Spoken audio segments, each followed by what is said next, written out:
And I think it's obviously quite good in a pandemic to be able to connect like this, isn't it? But Oh, absolutely, absolutely. I mean, what else was one going to do? well, yeah.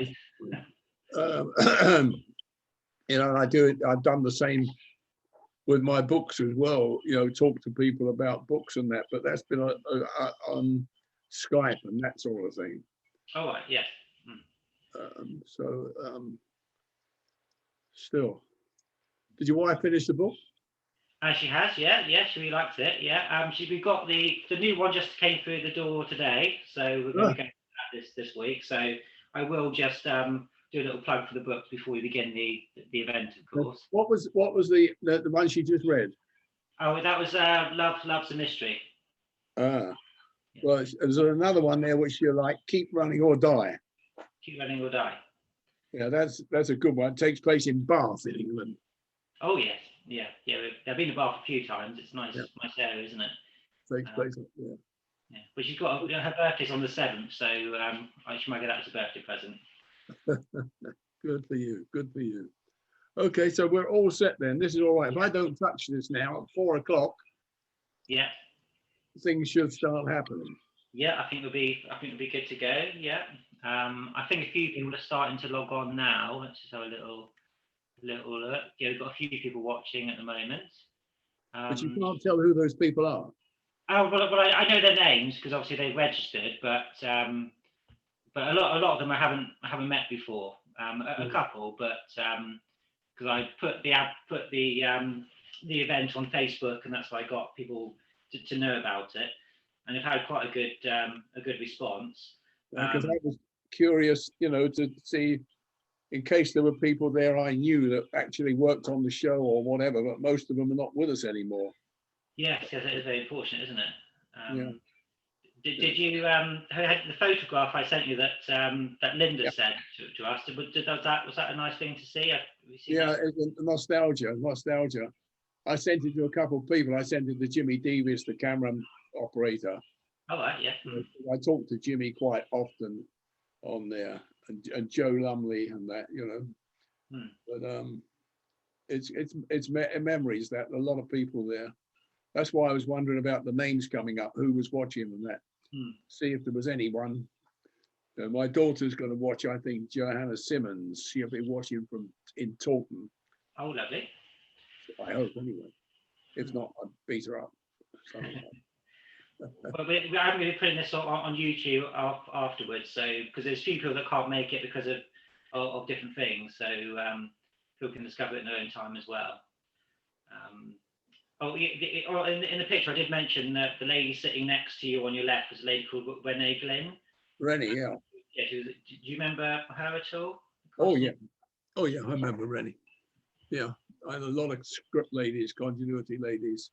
I remember most of the people on it, you know, and Targets, you know, was the beginning of my American career. If it hadn't been for Targets and Joanna Lumley, I would have never come to Hollywood. I would have never made Hollywood. Oh yeah. No one would have known about me in Hollywood except for Targets, because Targets was such a big hit there. Oh yeah, rightly so, yeah. Yeah, it's a very tongue-in-cheek show. It's a fun show, really. I mean, you know, you can't take Targets too seriously. No. It was a tongue-in-cheek show.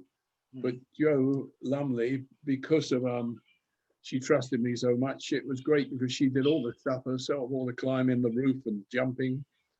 She was very good, very good. Oh yeah, very, very impressive because you can when you see somebody and you got that close up, you know it's them, you know, so it's really really good. Yeah. I should mention, Ray, that Renee is actually watching tonight. So that's good. That's good. So she's watching along. That's good. I don't know whether she was continuity on that particular episode. Because I had a lot. I had Gladys Goldsmith as well, with another script lady there. Yeah. But I don't know if she was on, but she must have been. She must have been. Ron Purdy was one of the production managers. Ron Fry, I don't think, is with us anymore. Brian's not with us. Albert's not with us. A lot of them are not with us. Yeah. Time goes on. Time goes on. Yeah, that's right. I mean, we forget as an audience that that Avengers is now sort of over 40 years old now, as the new Avengers, and the original 60 years. So it's flying by, really. I'm surprised that they never managed to get together a anniversary, at one of the universities like we did at Chiswick for the Avengers, for the new Avengers. Yes, that's right. I don't know why the new Avengers. I suppose the Avengers cast such a big shadow that perhaps the new Avengers just gets a bit forgotten. I expect. Oh yeah, they had their work cut out. I mean, Johanna and Gareth, they to stand up in that, are also adding a third person. Because the television world, including the American television world, were used to just the two, the man and the woman, not a third person coming into the show.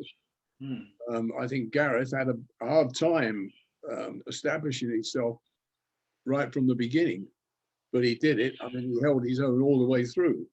Oh yeah.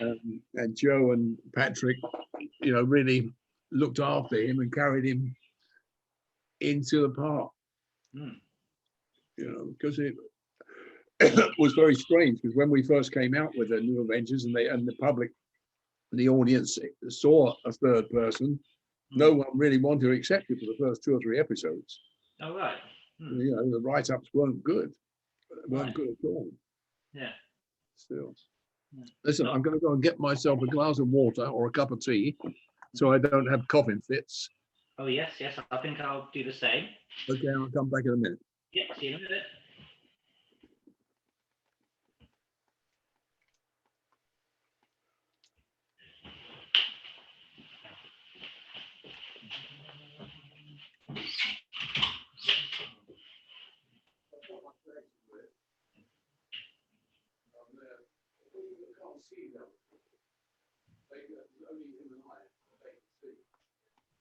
No one else could, you can't see that, but you get a list of names on music already. They are ready to watch.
Right, tea in hand.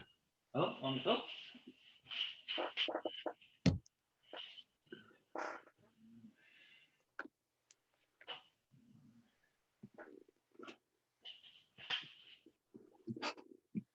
You seem to bigger than, larger than me, closer than me. I don't know. I'm doing something wrong, maybe.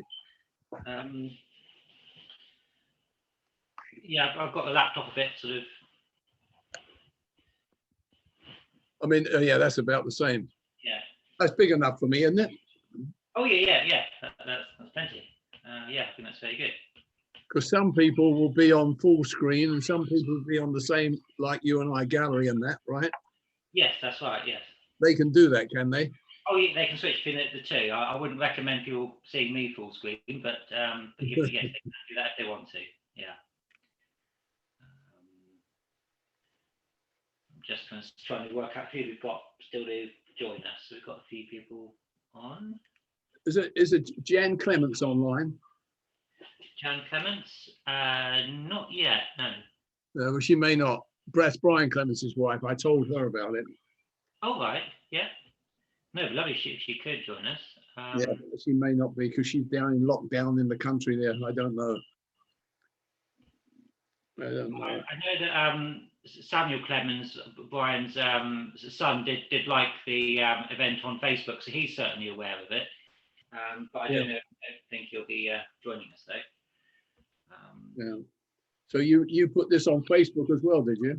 Yeah, I put it on a couple of the Avengers pages on Facebook, and it had quite a good response. I did an event on Tuesday with Renee, and that was very successful. So hopefully have some plans to do a few more of the new Avengers, and maybe perhaps do some of the classic Avengers as well. Yeah.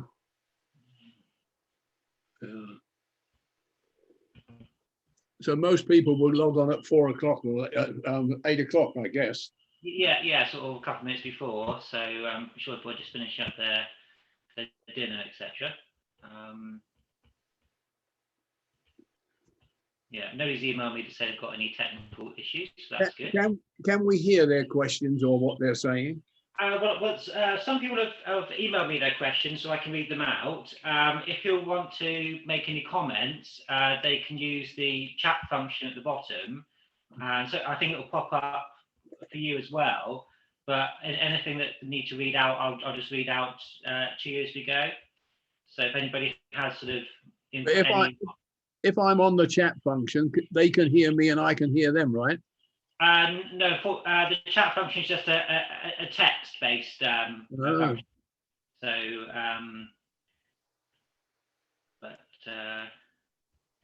so people can send messages through it. Well, I've got one here. I've pressed chat and it says, "Hi, Dad." Obviously, my daughter Johanna Simmons is on. Oh, lovely. But when I put that up there, "Hi, Dad," yeah, it takes over half of my screen. Doesn't it go down the bottom or somewhere? If you click on the chat, it'll come up, and then you can obviously type a message back. Yeah. If you don't want to, you can just click on the X in the corner of the chat box. So it should if I want the chat box to stay there all the way through it, I just leave it there, and I will see anyone who's typing in, right? Yeah, just leave it there. You could probably move it to a black bit of the screen, or put it over me or something, and so it's not interfering what you're looking at. And then, so you can have it anywhere on the page, as it were. And everybody can see that chat, right? Yeah, everyone can see that one. Yeah.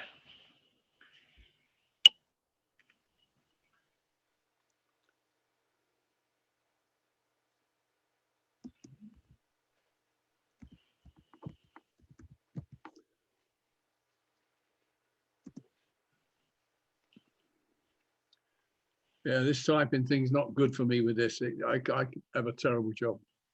I mean, the nice thing is, obviously, if people type a message, we can just answer them as a chat rather than having to type. So we can just. But they will be able to hear me, right? Oh yeah, they can hear everything that we're doing. So if they send us a message, we can just answer them like we're talking now. So just saves all the typing, doesn't it? Really. Yeah. Yeah, I think I'll turn this chat thing off because I think it's just distracting me. A little bit. I mean, I'll keep an eye on it. So anything that I think we should perhaps address, I can do so. There's another thing down the bottom that says Q&A. Yeah, so people can put questions either in the chat or they can put it in the Q&A. It depends. Basically, they both do the same thing. So we'll get them either way. I think we're probably just at 8 o'clock now. I think we've got a pretty good. I think pretty much everybody is on. Really? I think so. So Jan says good evening all. Hello, Jan. That's Jan Clemens. No, sorry, Jan Jan. He attended my event on Tuesday, so so I haven't got any. I haven't got Jan Clemens yet, unfortunately. No, she probably may be busy or something. Yeah. I mean, what I can do once we're done, I can forward you the link Is there any Spooner there? Spooner? No, unfortunately. Because I told his daughter that they were running her dad's show tonight. No, I didn't tell her. I didn't tell her. No. Ah. I mean, what I'll do after we're done, Ray, is I will email you with the link so you can pass the video on to them so they can watch later. Mm-hmm. So they may like that. Okay, so I think we're probably all good to go. We got a good audience. Yeah, we've got a good audience. Yeah. Okay, I think we're all looking forward to it from the comments. Okay, that's lovely. Okay, so I think before we ready to go. So hello everyone, welcome to the Avengers watch along for the episode Target. We're joined by Avengers royalty Raymond Austin. Obviously, your connection to Avengers goes back to the original series as Stunt Ranger, and obviously moved on to second unit, and then start to direct various episodes. Your career highlights include things like Hawaii Five-0, Magnum PI, The Return of Man from Uncle TV movie, and also you started your career, I believe, on films like Cleopatra and North by Northwest. So, is there anything I've left out, Ray, you want to add? There's too many. Luckily, there's too many to read them all out. But most of any of the fans, they know them all. They know them all. Oh, I love it. 300 hours of television. That's pretty good, isn't it? I think somebody just said. Also mentioned your work on Heart to Heart as well. Yep, Heart to Heart. Did a lot of Heart to Hearts. Robert Wagner and Stephanie. Yeah. That's wonderful. So we probably will touch on little career highlights perhaps during the episode. So if everyone wants to get the episode ready, if they haven't already done so, we're pausing on the Optimum Releasing logo, and then we'll press play, and then you have the I think it's Studio Canal intro, and then the episode will begin. So just give you. I'd just like to say to all the fans or the ones that are watching, this is all new to me. This is my first time with this Zoom and things. It's a foreign language to me, so be patient. I think we're doing pretty well, Ray. So I think we'll be okay. But if there's any technical issues, of course, we'll get through them. So okay then, enjoy. So if you got your episode set up, Ray, you ready to go? Yep. Okay, so 5, 4, 3, 2, 1, and everybody press play. Okay, so we've got the.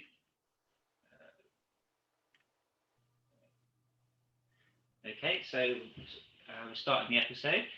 So Ray, can I ask you just at the beginning, sort of, obviously, the Avengers got cancelled in 1969. What was your memories of the demise of the original show, and then how did the new Avengers come about? I don't know how the new Avengers came about. I mean, the other one ended because Diana Rigg didn't want to do any more. Linda didn't want to do any more. And it just ended. Then Brian came up with the idea of the new Avengers, and they added Gareth to it, Gareth Hunt, who was an asset. And the biggest asset, and it was obviously Joe Lumley. Joe was marvelous, and off we went with a new series, and everybody was very happy about it. You know, Laurie Johnson adapted the music, and it was a wonderful show, a great experience. Yeah, absolutely. So the producers wise this time around, obviously Brian and Kevin's and Albert Fennell, but also Laurie Johnson was a producer as well. Did that dynamic change it for you, or was it? Nope. The old series. No, it was they were all the same. They were just as good. They were always excited about doing it. Laurie Johnson was always marvelous, and you learn. I learned to work on scores with Laurie, watching him do music sessions and that, and spotting music. It was a career for me that people taught me things there. It was my way in to my directing career, and the Targets was the episode that put me into America. Oh yeah, absolutely. So you say it was very successful in the States, and then obviously people saw that and then thought we must get this guy to do our shows. That's sort of how it came about. No. It came about.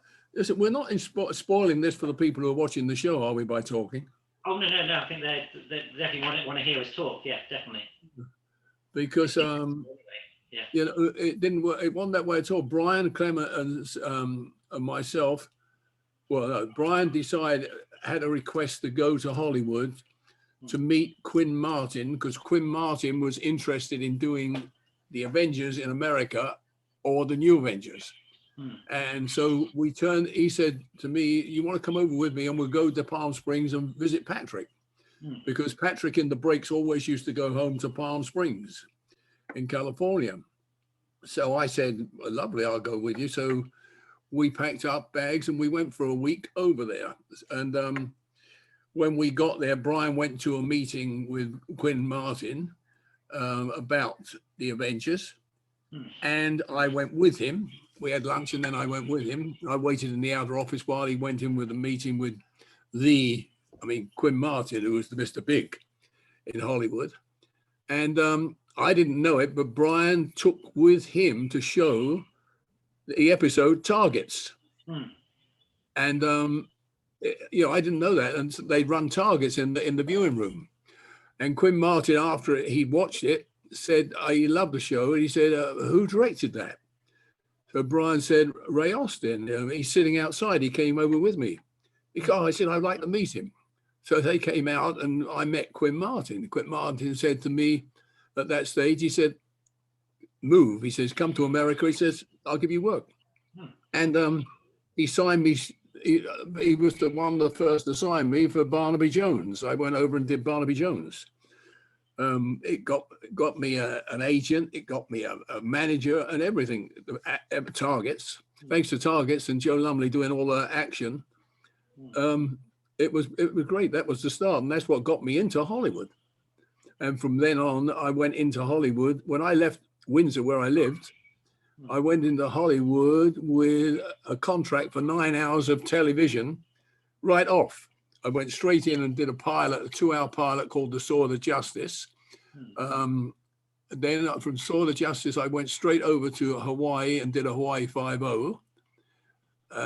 From there, I came back and did Barnaby Jones.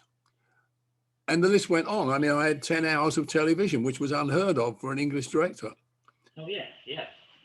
And it just kept work. I was very lucky. Work just kept coming into me. All my whole career, 60 years of it I've had. And I'm a very lucky fellow. Yeah, absolutely. I was just wondering how much contact, how would you work with Dennis Spooner in terms of the script, and would you have much or would they sort of the script, would the writers be on set, or would they just have them work in and then it'd be over to you, sort of thing? Oh, Dennis was a great mate. Dennis Spooner was a wonderful guy to work for. He was a great writer. He was never any bother, and if there was a problem that didn't work out, or we were behind, or we needed to make a change, Dennis would accommodate every time. And when I wanted to become a writer, Dennis came to the fore long before this, and accepted one of my scripts for Randall and Hopkirk. And I started writing, and Brian accepted scripts as well. But no, Dennis was it was a dream, always a dream. He came over and stayed with me in Hollywood much later, but he didn't like it very much. He wanted to go back to wherever it was in England he lived. Dennis was good stand man, Dennis. Did you move to the States when you started to do American television, or was it sort of later? No, I moved over then. That was it. I went over and I never came. I only come back over the ponds when I do visits, or if I do a show over there, because I was lucky as well, because they kept the American companies would keep choosing me to come across to England and do an American show in England, because I knew the crews, I knew everything about it. So I was lucky on that. Yeah, definitely. We just saw Deep Roy a few moments ago. Do you remember working with Deep Roy? Oh God, yes. a nice fellow, a nice fellow. I hope he's doing well. I mean, I never saw him much more as an actor, but I don't know. But he was a nice man. He was good in that show anyway. I liked the first shot I had of him in the show where he was sitting in the background. Keith Barron was in the foreground. He was in the background, and it looks as if his head was just a picture on the wall until he moved. No, very good. Yeah, he still does a lot of work, Roy. I think his biggest part recently was the Willy Wonka and the Chocolate Factory with Johnny Depp. He played all the Oompa Loompa characters, and loads of credits. Is he watching tonight? Unfortunately not, but he's probably doing some sort of a film project, I imagine. He's still very active in the industry. Because obviously with the new Avengers, you're based at Pinewood rather than Elstree. Was there any sort of difference in terms of better or worse? With what? So obviously for new Avengers, you're based at Pinewood Studios rather than Elstree. Any difference or any preference in terms of the studios? Yes, because I loved Elstree at ABBC. That's where a lot of my career started as a stuntman down there. I was so used to Elstree because we also worked at Danziger's, which was just around the corner. We worked between those two shows. We had MGM down the road. I loved Elstree. I thought it was good. It was a good drive for me to go to work. A lot of fun. But hey, I did a lot of work at Pinewood as well, a heck of a lot. I mean, I lived there virtually doing Space 1999. Just reacting to something which I happened to remember, someone said, yes, Dak Rumbo died very young, which was very, very sad. Dak Rumbo from Sword of Justice. And he was a very nice man, And it was a shock that he died so young. It was a shock because as I said, that was the first show I went over to do. Yeah. That.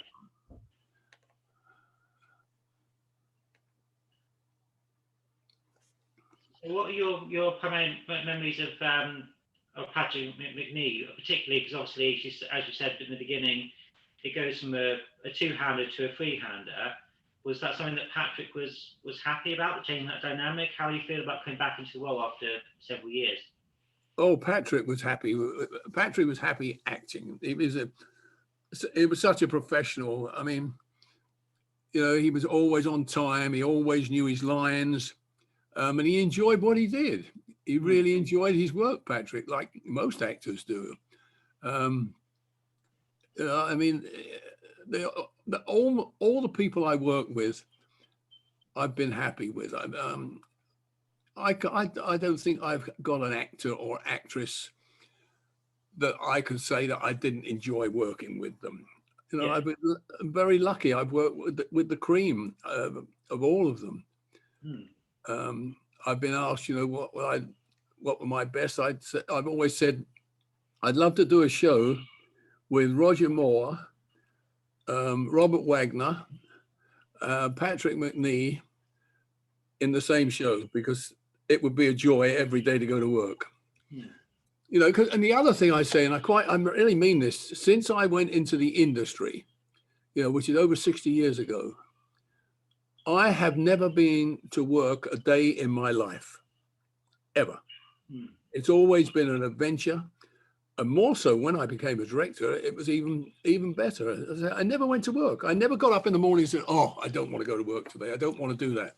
I always wanted to go to work. I'm so lucky, so lucky. Oh yeah, that's wonderful if you can do that. Yeah, definitely. I wish I could say the same, but unfortunately not. A lot of people wish they could say the same, but it's true, very true. And any of my family, my daughter who's watching now, will tell you I always wanted to go to work. I had a wonderful time, the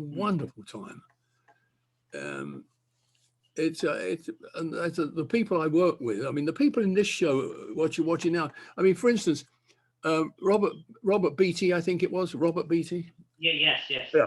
Robert Beatty. I first knew Robert Beatty when he did a series in England in black and white of the television called Dial 999.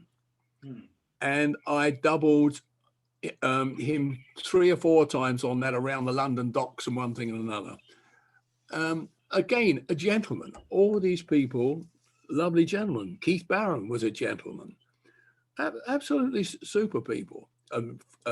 Frederick Jaeger. Was it Frederick Jaeger? I'm not sure if anybody's watching and knows for sure. Please do put that in the chat. I think I'm sure it was. I can't remember now. Yeah, perhaps somebody will post that in a moment. Yeah, and I see Patrick McNee was in one of my heart-to-hearts as well. We did have a question actually for Mark, who asked that sort of very thing really. Was Patrick in Heart to Heart and also The Return of the Man from U.N.C.L.E.? Did you cast him in those productions, or was it just coincidence? Yes, no, I cast him. I cast him, Patrick, in Man from U.N.C.L.E. No, I lie. Michael Sloan cast him in Man from U.N.C.L.E. to take over the mother part, and I okayed it immediately.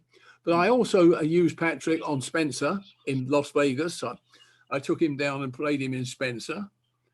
I used Patrick whenever I could. It was Frederick Jaeger was in the one you're watching now. He was another Superman. I think I used Frederick as well in a show I came over with Robert Wagner and did called Lime Street. I shot that in Switzerland, in Gestad. Yeah, that's where I was lucky being an English director. The Americans used to ask for me to go and direct their shows because they thought for some way they were getting a better deal because they had an English director who knew the English crews and one thing and another. You know, the English crews are the people that taught me my trade, the cameramen and the first assistants and the other directors of the Avengers. I learned everything off of those, everything. Yeah. So obviously on the target range at the moment, and Patrick, Joe, and Gareth are playing models of themselves. Was that something interesting in them to do beyond what their normal roles? They sort of like doing that, sort of anything that was different? Well, I don't know that they liked it, but they enjoyed it. It was a pain for them because they had to have the makeup and do all those shots separately. And then fire at doubles, you know, because as you know, you can't be in 2 places at once. No. So there's a lot of trick stuff I had to do in there. So it may have been a bit boring for them doing the changes and one thing and another. I don't know. That never came into question really because everybody was enjoying and having fun. I think it was a disused hospital we used out at Crowthorne or somewhere. And actually I shot a terrible movie there a few years later called One Woman and 1,000 Men or something or the other. It was a terrible movie. Oh, God. Is it terrible in a good way or just terrible? Huh? Is it terrible in a good way or just terrible? Because some films are so bad they're good. Well, they're cult films now, like Virgin Witches, which I did. I mean, that's a cult film. Now, and The House of the Living Dead, another one I shot in South Africa. And I thought they were dead in the water because they weren't very good movies. But now they come up and they are cult films and people write to me and I get fan mail from them, from those movies, which surprised the life out of me when I got the first one, you know. And I thought, I'd hope that movie had been buried somewhere at Pinewoods in the vaults and disappeared. But it hadn't. It hadn't. Is it nice in a way, though, for people to approach you about different things rather than just saying, "Oh, do you remember this in the Avengers? This in the Avengers?" Do you like it when people sort of mention different things? Oh yeah, absolutely. I mean, the industry gave me so much. I like to give back. That's why I do lectures and tours and talk about films and directing and acting. You know, I never mind ever at all. I used to do the cruises and lecture on cruises, but we got fed up with that. Wendy and I used to do it all the time, Wendy, my wife, because on a cruise, you could never get away. Once you did your first lecture, you were dead. Everywhere you went, someone was talking to you and one thing and another, which you liked. But after the second day, you think, oh God, I'd like to go to the sushi bar and have sushi without having to do autographs and things. Oh yeah, yeah. You need your time away, don't you? Yeah, yeah, yeah. I mean, we're saying about the dynamic having the three main actors. But I think you were saying that Patrick didn't have any problem with Gareth being there. He didn't feel like he was being sort of a bit sidelined. He was quite okay with that. Say again. I remember. Did Patrick? Did you feel that Patrick in any way thought that Gareth was sort of taking over and Patrick was being a bit sidelined, or was he not didn't feel like that at all? No, it never happened once. Never happened once. Yeah. No. And what do you remember about Gareth? Because obviously he's coming in to fill some very big shoes, and as you say, the critics didn't quite get it originally. Well, at the first, they didn't want to accept the third person, first of all, because they were so used to just the two people. So Gareth, had a heck of a job for himself, and he did it very well by coming in and being that third peg, because Steve was the star of the show, and Joe Lumley was his sidekick, like the other women have been his sidekick, and she was very beautiful, and still is, I might add. Yeah. And so he had these two things, to fight around, which he did easily, and he became his own man, and he made his own mark in the show. Oh yeah. No question of that at all. But you bear in mind, again, with Linda Thorson, when Linda Thorson came into the Avengers, she had a heck of a challenge taking over from Diana Rigg. Yeah. Everybody else was used to Diana Rigg and the way I had Diana Rigg fighting and all that goes on. And then a young actress comes in, Linda Thorson, and she's taking over, and so they've got to accept her. It's a heck of a challenge for any actor to take over at one of these parts. And then to top it all, Linda ends, we start a new Avengers, and Joe Lumley comes in. But she came in with confidence and everything, and everybody fell in love with her. It's a difficult thing to go into a new show for anyone. I don't care what the series is. When you try to remake, like as you just mentioned, or someone mentioned just now, I did The Return from the Man and Uncle, a 14 years affair. Yes. Robert, the two leads was in it. They were okay, but all the new people that came in, they just rode on their shoulders. That's the only way they could do it. That and Vegas. Vegas did it. That we were on location in Vegas. George Lazenby was Bond, and he sort of characterized and did a spoof on Bond in the show. We even got the car over there for him. It's always difficult for an actor to take over. Always. Yeah. There's lots of great detail in this target range, the posters, the graffiti.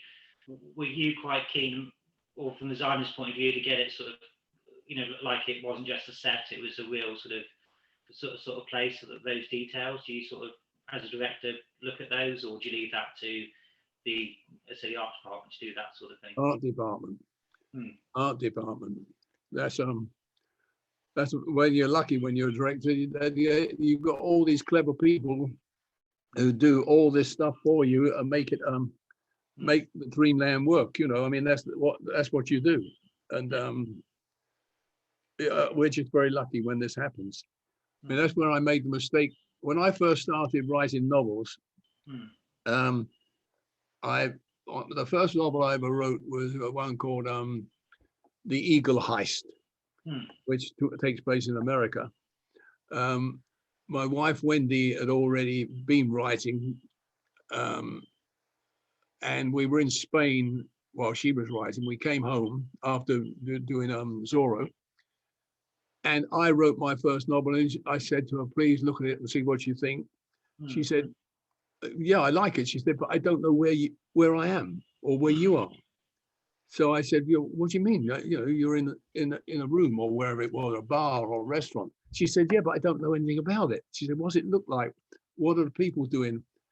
And that was my biggest fault, because all through my career so far then, I'd had an art director and set decorators to go in and show me a room, give me a table, give me a chair, give me a knife and fork. I didn't have to explain any of those things. because I was lucky enough to have all these great people Mm. laying it on for me. Oh, yeah. But when I started writing, I wasn't putting that in. So I had about 3 goes before she said, yes, now I know where I am. Absolutely. We just had the really good scene with Joanna going up there, because it's all Joanna, isn't it, going up the drain pipe on the rooftop. Oh, yeah. Even the long shots, it's not Sid Child or anyone else like that. No. Sid was around in case we needed her. But we didn't need Sid in that show. I don't think Sid did anything. Joe Lumley did the lot. I mean, she walked along that roof, and that roof was about 80 feet high. Yeah. And there was just a platform board on that roof, which was there already. But she walked it and did all of that. I don't think she did the jump from the roof down onto the gantry. I think Sid did that. Done that one, yeah. But but also you can't chance that. Because if Joe or Patrick or Gareth hurt themselves, we're all out of work. Yeah. A lot of actors, especially here in America, all get so tough and everything. Oh, I do my own stunts and all that. It's all very well doing your own stunts. It's all very well, but so many people have done things stupidly, and then everybody's out of work, and insurance is being claimed. Use a stuntman. That's what stuntmen are for, to take over and do those things. Yeah, you don't want to take somebody's job at the end of the day, do you, really? No. I can't remember who it was, somewhere or the other. When I was in England, we were doing a show somewhere. I wasn't directing it. And but it was a show that I was working on, and the actor wanted to jump from one barge to another on a river.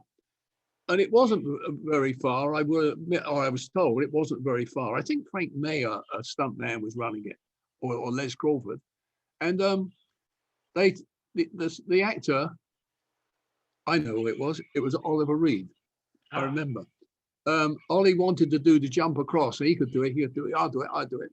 And he only won. He talked the stunt director into it, and he jumped from one barge to the other and broke his ankle. Yeah. And he was at the beginning of the show, so the rest of the show he could only be filmed from the knees up, and walking very carefully, because he blew it for himself. Yeah. It ticks everybody off when they want to do that. Many of them are very capable. I mean, I fought Roger Moore so many times. It's not true. Roger would always do fights with me. He wouldn't do it with other actors because he got hit a couple of times. But Roger in The Saint would always use me to fight with. He's hit me quite a few times around the chops. He's a good man though. But I always do the fights with Roger.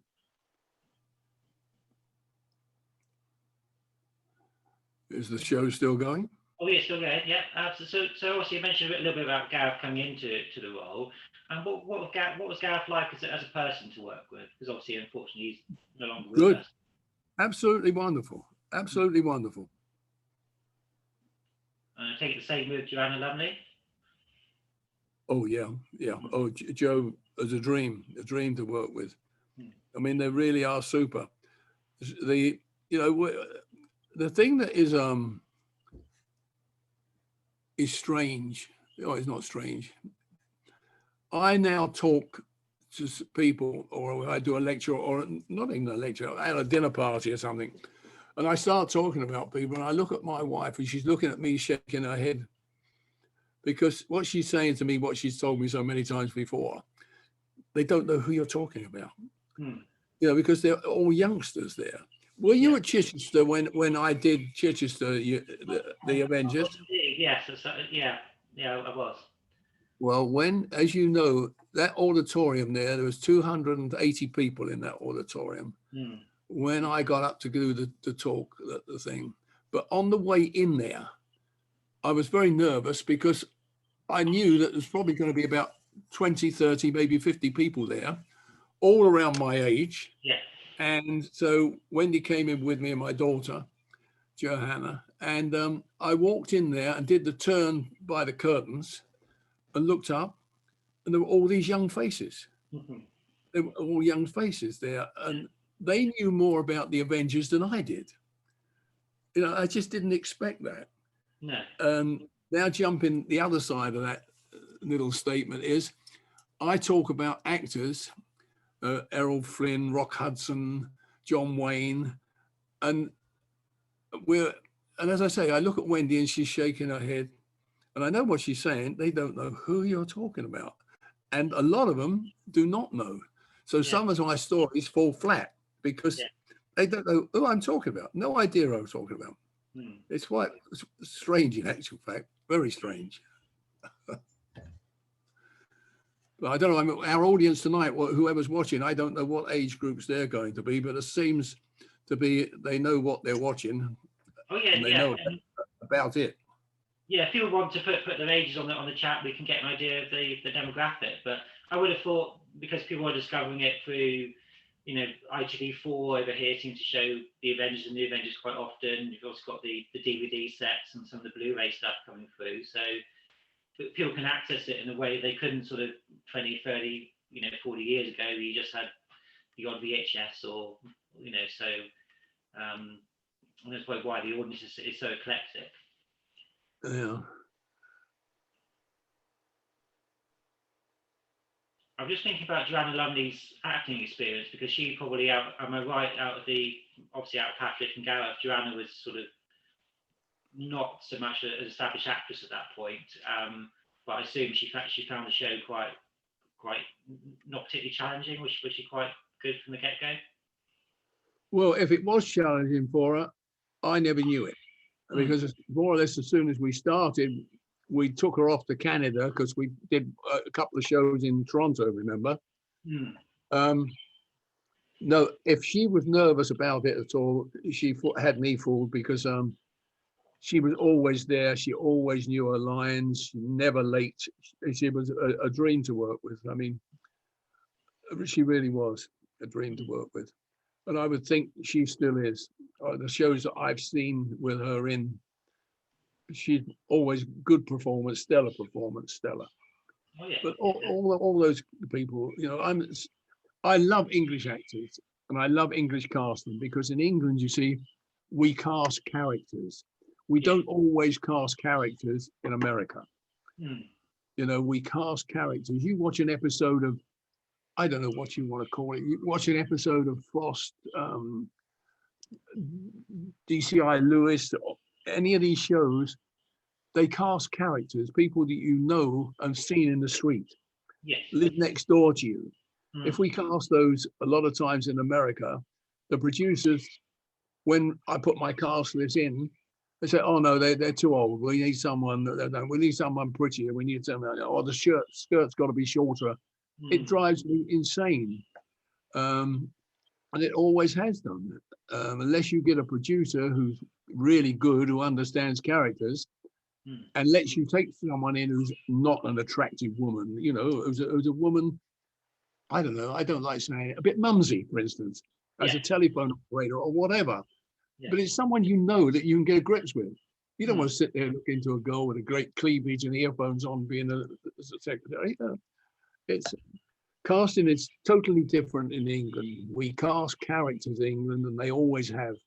Way back on the Avengers, Saints, all those shows, they cast characters, that's what the business is about. And I think that's probably one of the reasons why these shows stand the test of time, because they have those good characters. They're sort of people that are interesting to watch, rather than say somebody who's Mr. Hollywood or Mrs. Hollywood. So that's, I think, part of the appeal is the quality of the actors in the production. So Yeah.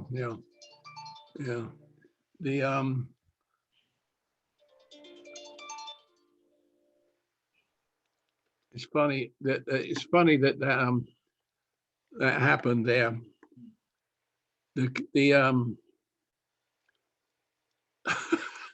You're talking about heart to heart. I just had a call here from Robert Wagner.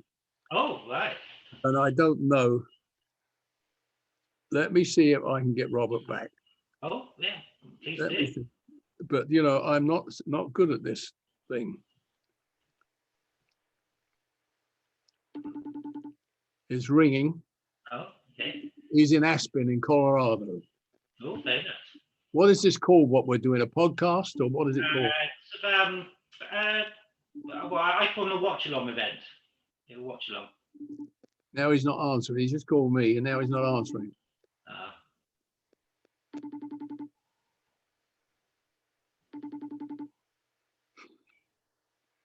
He knows as much about telephones as that I do. Hello? Hello? No, he may come back, okay. But he knows as much about them as I do. Did you get any feedback on what sort of age group we are that are watching tonight? Yeah, I think people have posted. Let me have a quick look.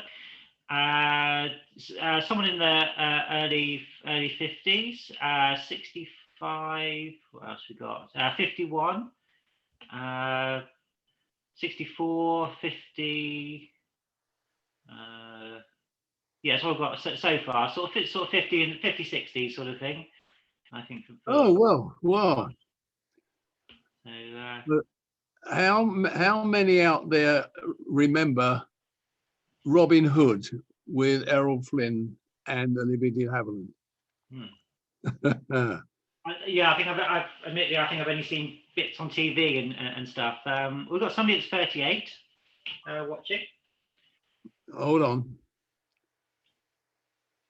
Oh, he tried to come through again, and he's blown it.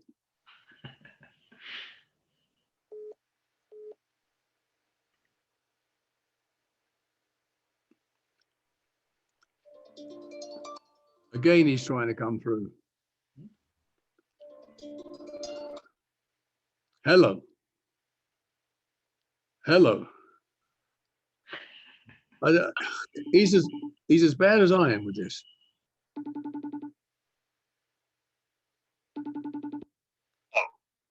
Hello, Robert, RJ. Hello. Hello. Hello. Wait a minute, I got you on pause. I shouldn't have you on pause. Hold on, because I want to talk to you. You're all fucked up. Hold on, RJ. I'm on the air. I'm on the air. You're on speak. Why haven't I got you? Wait a minute. Hold on, please. Let me. Oh my God! You're fucking it up. Don't say RJ. RJ. No, Shush. Shush. Shush. Shush. Let me. Hello. No, RJ. I love you. Hello. I can't. Oh Let me call you back. Let me call you back. It says pause right now. Yeah, well, don't listen, RJ. I'm on television at the moment with England, talking about you, and they can hear you as well.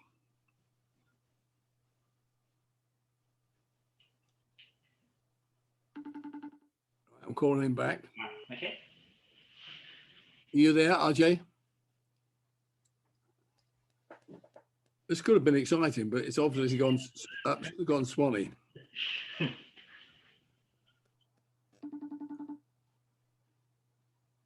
I don't know. This is the trouble with all this stuff when you don't understand it. Oh yeah, yeah.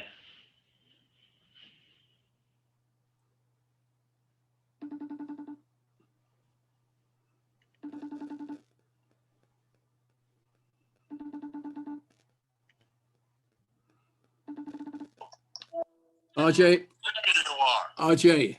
RJ. RJ, listen to me. Listen to me. You there? I'm listening. Okay. At the moment, I'm on television podcast with England talking about the Avengers and my career.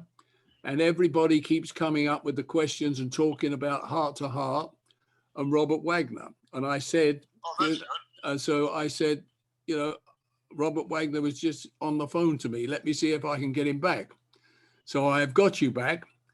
I haven't got your picture. I don't know where you are, but as I say, I'm on with England talking to a lot of lovely people who are watching one of my Avengers and also talking about you and Heart to Heart. All right, well, give him my love. I'm lying in bed.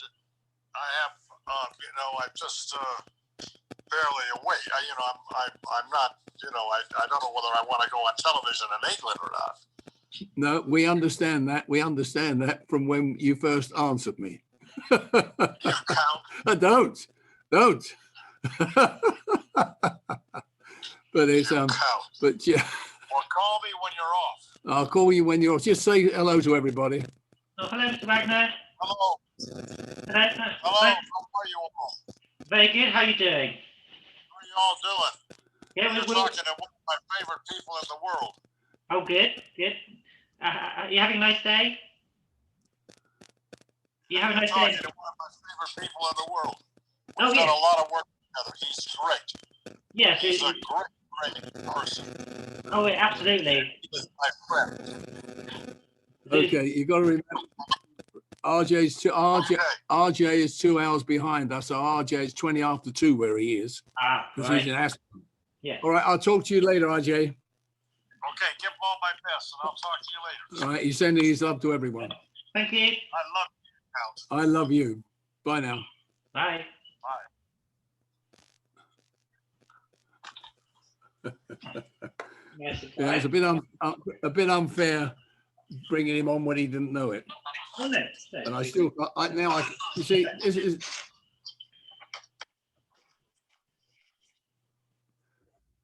but still, hey, everybody, you've just met RJ, believe it or not. Robert Wagner. Lovely. Thanks for that way. I think we all appreciate that. Well, if he hadn't been in bed, you'd have seen him, but he wouldn't put the camera down because he was in bed. No, that's fair enough. So it's lovely that you keep in touch with oh people. yeah. Because I imagine sort of, going from one production to the other, a lot of people you sort of see, and then 6 months later you're with other people, so it can be quite nomadic, but you obviously try and keep in touch as much as you can. Yeah. Well, I see a great friend of mine, Catherine Douglas, who lives here. She's saying that when I was having trouble with it, I should have got Wendy, my wife, to help me because she knows more about the laptops and iPhones than I do. The reason I wanted to find out about the age thing and people knowing actors and one thing and another, because a thing I tell when I do lectures and that, which people can understand. When I was, is it okay for me to talk like this on this show? Because I'm messing the episodes up, I'm sure. No, we're just having a chat. So yeah, by all means. Okay, well, people may be interested in this. A lot of people know this. They've heard me say it before. But I was born in London during the war years. Because my next birthday, I'm 89 on my next birthday. So I was born in London during the Blitz and the bombings and the raids and one thing and another. But I always remember I used to like to go to the movies and the pictures, as they were called in London, or the flicks in England. And we used to love it. And I can remember at around 10 years of age, 10, 11 or something like that, that I went to see Robin Hood with Errol Flynn and Olivia de Havilland as Maid Marian. And it was beautiful. It was marvelous. The sword fights, the whole things. And then I used to go to the cinema as well and see musicals with an actor. See, this is what I'm saying about Wendy when she says to me, they don't know who you're talking about, but I know some of your people do know who I'm talking about. Yeah.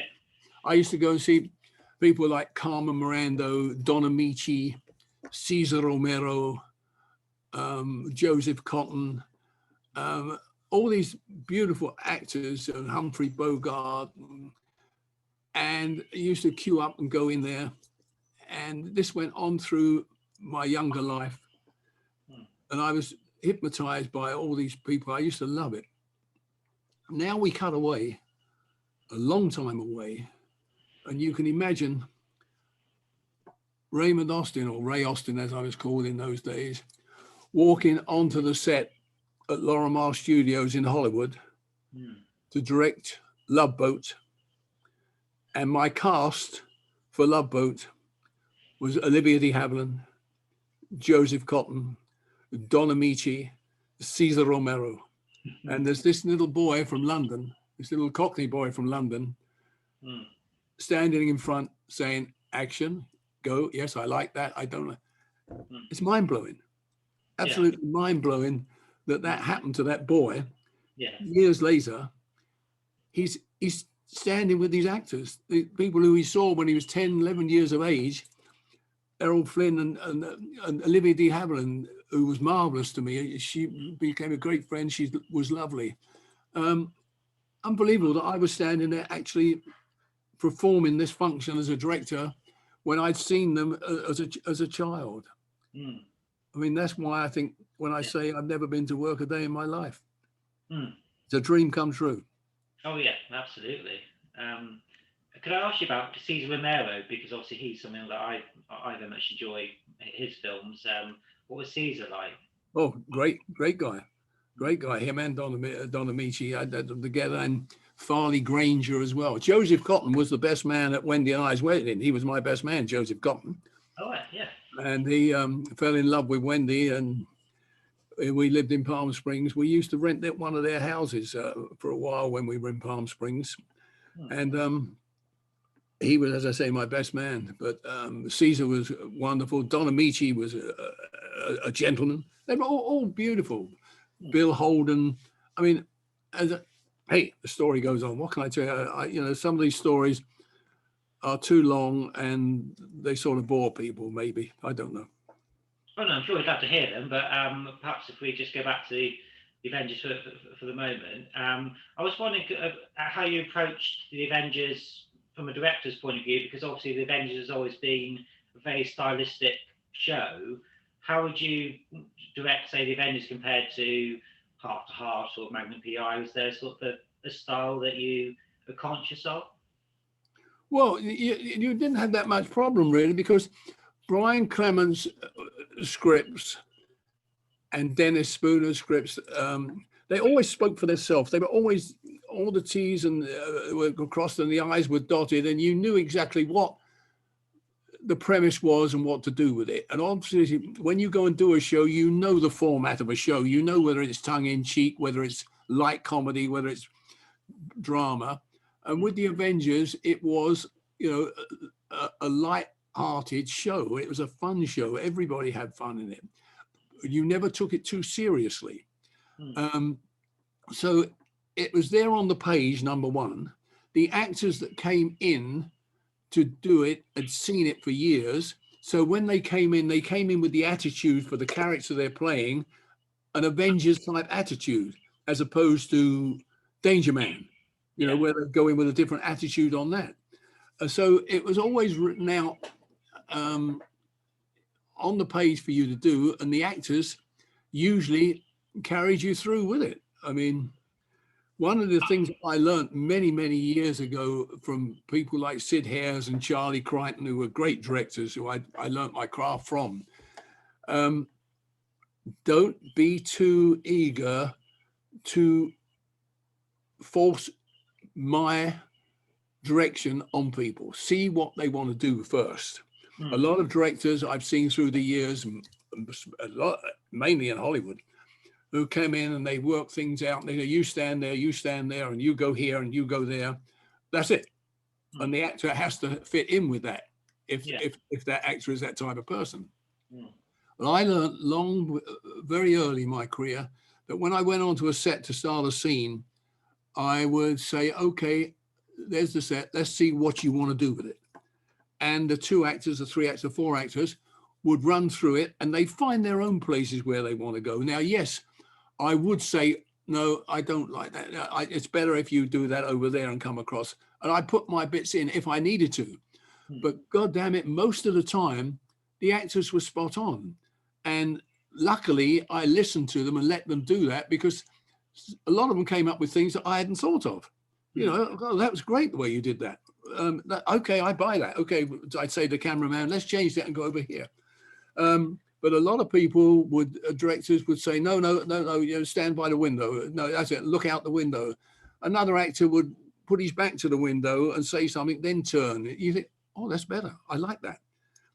So I always listen to actors. And when actors came in for the Avengers especially, they had the Avengers in their head because they'd seen so many shows. They knew it was slightly tongue-in-cheek. Although these were real people they were playing, but they had fun with it. So you got caught up with it as a director and you went along with it, and it was great. I mean, one thing that I always remember, I never directed it, but one of the Avengers had an actor called Bernard Cribbins in. Oh, yes, yes. And Bernard Cribbins is a great comedian, he's a good actor, and I know him. Or I don't know him very well, but I've spoken to him quite a few times. But he was in this episode. Steed loses a message, and he loses it in this room where Bernard Cribbins is a joke writer. Yes, I remember this. Yes, and he's writing jokes, and they're no good, so he screws it and throws it on the floor. Well, when you pull back, there's a mountain of these things on the floor, which he's thrown away, and Steve's got this one piece of paper he's got to find. Now, Bernard, when he came in to do that, I said, right, you're typing here, let's see what you're going to do. So he sat there, he started to do it, and he invented this thing where he'd read it, so he'd type, he'd take out the piece of paper, and go, oh, good, throw it away. And this laughing at all these jokes, but then he threw them away. I mean, I didn't think of that piece of direction. It was a marvelous thing, and that's what actors did with the Avengers. They invented things with it, and it was so good. It was so good. I mean, who else except Brian Clemens and myself would put Mother in a swimming pool? Yes, that's right. Or on top of a double-decker bus. I mean, they were the great things. And Quinn Martin, when I went to America and first met Quinn Martin, he said, "Who put Mother in the swimming pool?" I said, "I put Mother in the swimming pool." And he said, "The bus?" I said, "Brian Clemens." He said, "I love it. I love it." Yeah. Oh. I mean, talk about the producers. Obviously, I think the one that people don't know so much about is Albert Fennell. I don't know if you could just have a few memories of Albert. Oh yeah, very well. I knew Albert very, very well. Because he was much more the behind the scenes versus, because I assume Brian was very much. Albert was a very quiet man, and sadly, Albert had an ulcer. Right. So, and it used to throw people because he didn't mean it, because he used to come on the set every so often to see what's going on, make sure you're on schedule. But when he came on, he'd be rubbing his chest, and you'd look at him and you think, "Oh God, what's wrong? Something's wrong. Are we over budget? What's wrong?" It was very weird, very weird. Very weird. But he was another fun man. When I first directed an Avengers second unit, it was a scene, I can't remember the episode, where Diana Rigg does the dive off the high board. Is that the bird you knew too much? Yes. And I did the second unit on that. And it was my first second unit for the Avengers. And they went and saw it lunchtime in the dailies, and I waited outside. I couldn't go in there. I was too nervous. And Brian and Albert and Ron Fry and some others came out of the viewing room and walked down the corridor. And as they turned the corner, Albert's rubbing his side, Brian's face is straight, and they're shaking their head. I thought, oh my God, I've blown it. My career's gone. And then they couldn't hold it any longer. Suddenly they burst out laughing and said, "Oh, it was good. Nothing wrong with it." But that was Albert. Albert, very straightforward man, nice man, good as gold. Good as gold. I think we come to the end of the episode. So obviously that's for your favourite episode, the New Avengers. I take it obviously because of its significance to you. Do you have other episodes of New Avengers that stick out as being really good ones? The which? Say again. I was just saying, what other highlights you had from the other episodes of the Avengers that you worked on? Sort of, if this is your favourite, what might be your second favourite? My second favourite, I think, was one which I didn't direct, was Cybernauts. I liked Cybernauts very much. Oh yeah. That was very good show. And I also loved Have Gun Will Haggle. That was one of mine. Yeah. And All Done with Mirrors. That's a good one. Yeah. Yeah, that was a good show. They were all good shows. All the shows. I was lucky. I went from one show to another at Bournemouth at the studio. I was doing The Saint, The Avengers, Randall and Hochberg, Department S, Jason King, All those shows, one after the other. Oh yeah, yeah. They were so good. They were so good, you know. And I, from coming from a stuntman into that, I mean, in England, I think I was the first stuntman ever to make it through as a writer and a director. Before that, no one ever would entertain the fact of a stuntman doing it, you know. And acting, yes, I was acting as well, but no one would ever take that for granted that they were going to let a stuntman be behind the camera and start saying action and cut. Was that something you always wanted to try, or did it happen by chance? No, I knew I wanted very much to be a director. I wanted to get behind the camera. From the first days, I always wanted to be behind the camera, always. But the way into it was being a stuntman, and you know, it was very good to me, the industry. I did a lot of stunt work, a heck of a lot of stunt work, and then stunt arranging, which took me right the way through. Yeah, absolutely. I mean, I did Cleopatra. I was a stunt coordinator in Cleopatra with Elizabeth. Yeah. And Richard. I played small parts with them, but I did the stunts on their shows.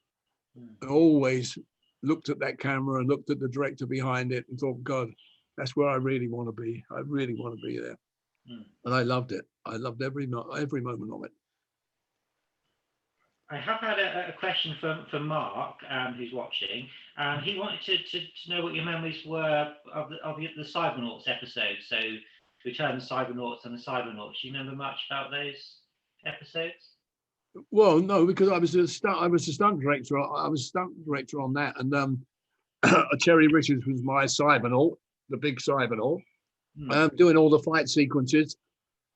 Excuse me. Doing all the fight sequences with those guys. It was a bit challenging because their makeup and all this stuff in their facial things. But it was a good episode to do, a lot of action in it. But that was one where I didn't direct. I was the stunt coordinator on that. You know, I was all the first part when it started. It was mine. I never did the stunts on the black and whites of Teddington. That was Doug Robinson who did that. He went for judo. I went for karate. I changed to karate when we got Diana Rigg. Yeah. Because Doug Robinson, I've met a few years ago, and he's a really nice gentleman as well. I think he's still with us. So good. And his brother Joe used to work for me every so often. Oh yeah. Because he had a very famous fight with Sean Connery, didn't he, in Diamonds Forever in an elevator. That was Joe Robinson. So I have a question from Linda. I'm just going to sort of paraphrase this. She was just wondering about how all the different departments on the show would sort of work in terms of I suppose what she's trying to get at is perhaps the timescales of when you would come aboard an episode and how you would communicate with the production designers, art department, and then obviously post-production with editing, music. How much communication would you have? How much control would you have kind of on the whole episode, as it were? Total. Once you get the script and you start pre-production, in England, we used to 10 days before, because each episode used to take 10 days to shoot. Yeah. And so when, I don't know, the first director goes on the floor, like Sidney Hayes, for instance. Excuse me, I've got a little thing here now. When Sidney goes on the floor on day one, pre-production starts on the next episode. Yeah. So then we get with the production managers and location managers, go out, look for the locations, and work out where we're going to shoot, what we're going to shoot there. And the location manager will be responsible for showing me as many as I want to see until I found out the one that I like best. Then we do the read through on the script without the actors because they weren't cast yet. But then we'd be working out how many stunts we were going to have in it, how many stunt doubles. All this is all down to me to be able to say how I'm going to shoot it and what I'm going to do. And I go through all those meetings until it's up my time to come onto the floor. Sydney moves off and goes and starts the next episode on one another. But you're totally bound with that and the production companies and your first assistants and everybody right the way through until you actually go on the floor for that first shot. Oh yeah. And obviously with Laurie doing the music, you'd obviously have a good relationship with him as well. So absolutely. I used to go. Laurie composed the music for everything there, but he used to be great at spotting music. I would go along and watch stuff and say, music goes under there, comes up here. We need a stinger there. But he was always in front of me anyway. He knew exactly what it was. He had so much experience, it's not true. I'm just having a look to see if you've got any questions from our chat that we should mention. Somebody did want to know a bit more information about Elizabeth Taylor, about how directing Elizabeth Taylor, whether that sort of sticks in your memory. Very much. Elizabeth was a great friend. I first met Elizabeth in Hollywood in '53 with Mickey Rooney and Roddy McDowell when they were. I used to live over there at that time, and so we were great buddies, and RJ as well at that time as well. But Elizabeth, when I went over to, I've got this itch in my throat. I'm sorry about this. When I went over to do Cleopatra, Elizabeth at that time started to get with Richard Burton. I rehearsed and did all the coming into the forum with Elizabeth when she was up on the Sphinx on there. I didn't direct it. I rehearsed all that. And Ray Kellogg was the second unit director. And Ray Kellogg sadly had a heart attack. So when he moved out, this cough drove me mad. Stuart Lyons, the production supervisor, they put me up to second unit director, not to direct, only to get it ready for the big man to shoot it. So I rehearsed all that stuff coming into the forum, and there was thousands of people. I had thousands of people, and Elizabeth came out for a final rehearsal with us to actually ride on the Sphinx, and she climbed up on the Sphinx. The people who've seen the movie remember her coming in, and I was watching it through the camera. And it was being pulled by 300 slaves. They're supposed to be 300 black slaves. We couldn't get 300 black slaves, so they were sprayed in the morning. Actors were sprayed black, to do this, and we couldn't get any zebras. We had donkeys painted with stripes to be zebras. So they all come through the archways. Hermes Pan, the choreographer, had the dancing girls. And Hermes Pan was Fred Astaire's double and used to do all Fred Astaire's work. So all this was happening, and when I'm watching the Sphinx come through with the slaves through the camera, I suddenly realized that the archway she's coming through is coming with her, and I couldn't believe what was happening. Now you got to remember that there were so many people on that set. In the we had, I think I had 100 drummers, 100 trumpeters around the balustrades around the square.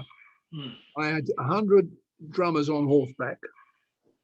I had about 1,000 centurions, about 4,000 crowd. I had 11 first assistants, 3 interpreters, including Romo Gahara, who's one of my front stuntmen in England, one of the good stuntmen in England. And the noise was incredible. But as this came towards me, I could hear this voice, which was Elizabeth's. And I'm not going to say it on the air because we're on the air, but I heard her shout out, "Ray Austin, you get birthday off of here." Because she was frightened because the whole thing was coming for her. And what had happened, one of the pegs on the wheel had caught on the scaffolding at the back of the arch and was pulling the arch with it. So, but she really ripped off there and wanted to scream, but she was a good mate. That didn't spoil our friendship. From that, we went on to do I did the VIPs with her. I played Richard Burton's chauffeur in the VIPs. Yeah. And we used to sit in the back of the car and sing Cockney songs. Wonderful. She was a good girl, Elizabeth, a good girl. And they were all good. And again, I met them and was with them all, so I'm very, very lucky again. Very lucky. Very much so. I did have a question from Ian, who says, do you remember the shoot on Target being affected by rain? So there's a story that Frederick Jaeger is not in it much because of rain delays meant he wasn't available. So Roy Boyd did some of his lines. Do you recall that at all? Vaguely. Vaguely, I think he's right. I can't remember. It's a long time ago. God, it's a long time ago. Okay. But I think he's right. I think he's exactly right. I remember that we're getting rained out there, yeah. But I can't remember it in detail. Sorry, my friend. So it might perhaps gone over shoot a couple of days, perhaps. Anything else? Michael wanted to know, yes, who was the funniest Avengers cast member that you've ever worked with? So old Avengers, new Avengers. The funniest? Yeah. I think go back to Bernard Crimmins. Yeah. And I think Bernard was a riot. And a lot of them were comedian type people, you know. And I also, who was very funny, that in a dry way, we did one, again, it wasn't mine to direction it. It was quick, slow. No. It was John LeMessurier. Oh, yes. And he played in the Butler School. And his sense of humor was so dry. Patrick and Diane would say things to him, and you thought he's going to have to laugh. But no, he wasn't. He was so straight with his face of his John LeMessurier. I always remember, I thought, he's going to crack up in a minute. He's going to crack up. But he never did. He never did crack up. Bernard Crimmins was very funny. And he was a funny guy to listen to as well and talk to. Yeah. He was nice. He was very nice, very nice. David's just said it was Quick, Slow Death was the episode title for that one. That's right. Yeah, that's right. I've had a question from Catherine. What was the most dangerous stunt you've ever done? On the Avengers? Or anything, perhaps? Not the most spectacular, but the most dangerous one I did, where I got hurt badly, was again on a Brian Clements script. Something Heroes it was called, black and white. I had to portray a German soldier inside a tank. And the story goes, the script goes, the tanks are coming through the village and a partisan rushes up to the tank, which I am in. He throws a hand grenade in the tank, it explodes, and I come out on fire. So you work this out for the likes of people who don't know, with special effects and everybody. We had a thing in those days we used to use called pet jelly. Pet jelly catches on fire very quickly, so you smooth it onto the material wherever you want it, and you only got to give it a spark and it will go up fast. Yeah. So that was the shot. Max Faulkner was directing, and that was the shot. So I rehearsed it, what I wanted to do, without any fire or anything. So I now get into the tank. I have a smoke charge in the tank to press and let off, which let smoke come out the turret of the tank when I open it. And I have another detonator, which I press, which will catch me on fire. Then I had 3 rungs on a step ladder to get out and throw myself off the tank onto the ground and start rolling around before they said cut, and the other stuntmen covered me over with a blanket and put me out. That was the shot. No problem at all. So we get ready to do the shot, and I get into the tank. I've got pet jelly on. I've got my grenade for smoke, and Les White, another stuntman, is the partisan who's going to throw a wooden hand grenade in. So the action, we go, tank comes along, Les comes up, throws the hand grenade in and slams the lid down on the tank, which was all rehearsed. I press the smoke first of all, then I ignite myself and I push the lid up, but the lid won't go up. I'm inside the tank with smoke charge, and I'm on fire. Hmm. What I hadn't done, I'd never rehearsed having the lid slammed down, not knowing that when the lid is slammed down, the hatch is slammed down, it rotates 7 times and locks it. Right. And I didn't know that. I was stupid. I never did it. I never ever. We'd done all the rehearsals, but we'd never slammed the lid. Hmm. And so I couldn't get out. And I'm in there on fire. Eventually, I realized what was happening, and there's a handle there. So a handle had to be turned. Obviously, that's what handles are for. It was a wheel. And I wheeled it. I thought I'm never going to open it. I managed to open it in the end and push it, and came out, and I was really on fire. I landed, and the stuntmen knew straight away that I was in trouble, so they were on me and put me out. But I spent 5 days in Stanmore Orthopedic Hospital. 2 of the days in an oil bath to save the skin going off my back and off the back of my head. Wow. That I nearly brought it on that. I really nearly brought it. It was very scary. Oh, yeah. As I tell you, it's a stupid stunt. It didn't look anything, but it did. The film, Something Heroes, Brian Clemens' script. It was the foregirl for the Dirty Dozen. Ah, right. I tell you that Brian really wrote the Dirty Dozen. Because it was the same sort of story, same sort of story. Brian Clemens' scripts were good. Oh yeah, they were. I don't know if the viewers realize it as well, that Brian Clemens was one of the first writers and producers for the emancipation of women in television, because no other writer, America or England, gave women the go as regards film and television. They were always subservient. They always listened to the man. The man took over. Stand back, look out, be careful. I'll rescue and all that. Brian wrote those shows and really gave women, they really kicked ass, those women. They really went for it and made decisions. Especially Lumley, Joanna Lumley, she gave everybody a good hiding. I mean, it was unheard of in film and television. If you think back, all of you think back to how many times did you ever see a woman do anything like that ever? He was the guy that brought them out and let them do these things. And at first, a lot of people thought, oh no, Patrick should have that line. No, Patrick should really do that. But Brian was adamant. No, that's her line. That's her line. She goes through the door first. No, but it should be, no, shouldn't Patrick? No, she goes through the door first.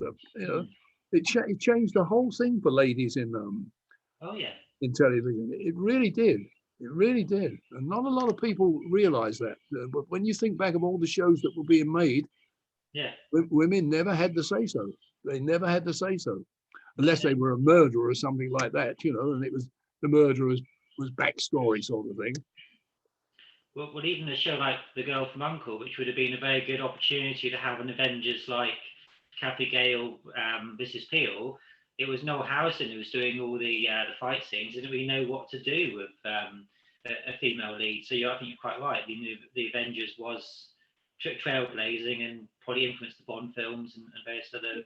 How many times did Diana Rigg, Linda Thornton, or Joe Lumley come to the rescue of Steve? Over and over again. Yeah. And it was marvelous to see that. Marvelous to see it. It was great, teaching them all the fight sequences if they really enjoyed doing them. And when I became a director, and I got promoted Joe Dunn, another good English stuntman. He became my stunt coordinator. Most of the girls would always look to me knowing that that's where I come from, the stunt business. So they, can I do that? Let me do that. I'll do that. I used to say, that's all right. They can do that. That's all right. And between us, we used to get some great shots, especially you take all those stuff of Joe Lumley climbing the drain pipes and all that. It was phenomenal. And as I say, script-wise, it was great that Brian had the courage to go and do this you can't say for women or for ladies. I mean, it would have happened sooner or later, but he jumped out there before anybody else. And there used to be arguments about it. I mean, the first assistants used to say to me, "You sure, boss, that she should do that, or shouldn't he have said that?" No, he shouldn't have. She said it. She's the one. And that was it. She's the one who pops the bottle and drinks the wine or whatever it is. It doesn't always have to be the man. And it worked very well. It worked very well. So for people working on the shows, it was kind of for some of them, it was like, well, what's happening? It's it's an equal partnership, and that was obviously quite new, wasn't it? So some people liked it more than others, I imagine. Yeah. That film, by the way, when I was trapped in it, was a Danziger film. Oh yeah. Ian said was called Tarnished Heroes. That's it. He's got it.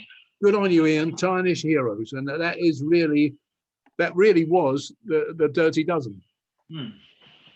Really was the Dirty Dozen. Catherine has asked, are you going to write your autobiography?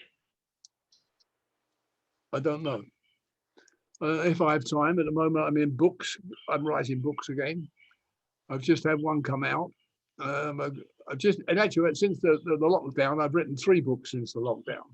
Yeah. The first one was Love Loves a Mystery, which I've got a copy of here, and it's good. Really, I love Love Mystery.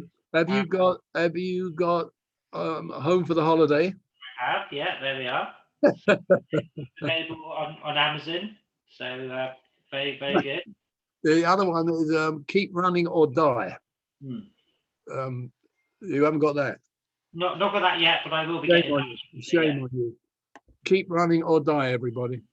Yeah, they're great little books, and I recommend people get hold of a copy. The last thing I wanted to ask you, Ray, before I let you go, was your relationship with Cary Grant, and obviously starting as his driver and being around North by Northwest, that sort of thing. And I think you even were so close that you would take phone calls as him and make calls as Cary. Could you just perhaps a few reminiscences about Cary Grant? Well, I was with Cary for a long time. He was a Superman.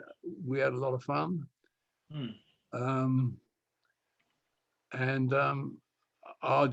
Wagner and I used to be with him a lot. And the first thing I heard from Cary was I got a phone call. He said, "I understand you do me." So I said, "Yeah." He said, "Well, do me."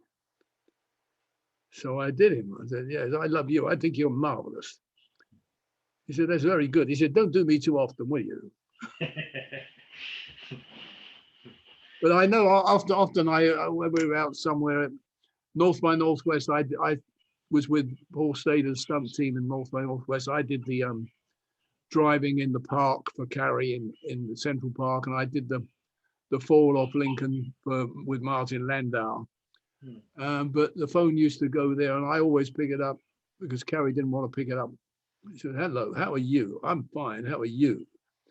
People would never know that it wasn't Cary. Will you want to come down to the set, Mr. Grant? "Yes, I'll be down in a moment. Thank you. Bye-bye."